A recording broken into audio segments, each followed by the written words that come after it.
Again, David speaking to you once more. We've just had a wonderful day. We've been down to Moggan, or the Port of Moggan, which is right down in the south of Gran Canaria. It takes about an hour and a bit in the bus. And the bus services are marvellous and very cheap and very quick, but very crowded. We could not get on the first bus going down because it was completely crowded.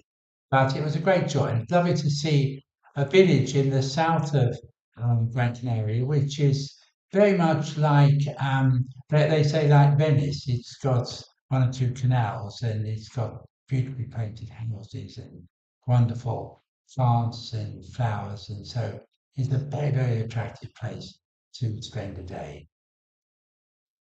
Not no story today, but a thought.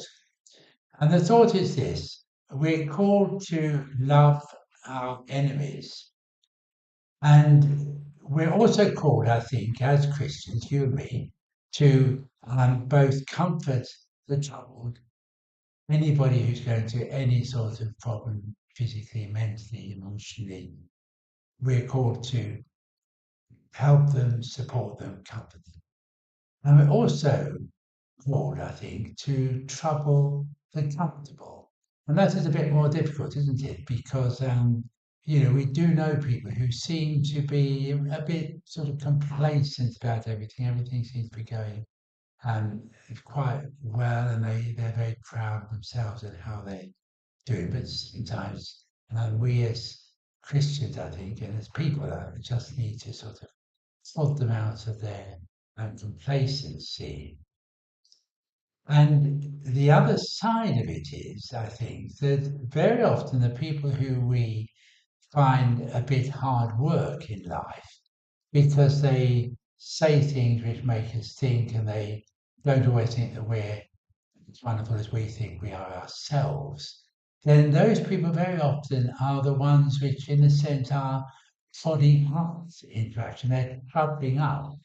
And it may be that those are the people who we need to listen to most and need to cultivate most, because it's lovely having people who affirm us and say how wonderful we are. That's very nice, of course. But we need people who will trouble us and think and get us to ask questions.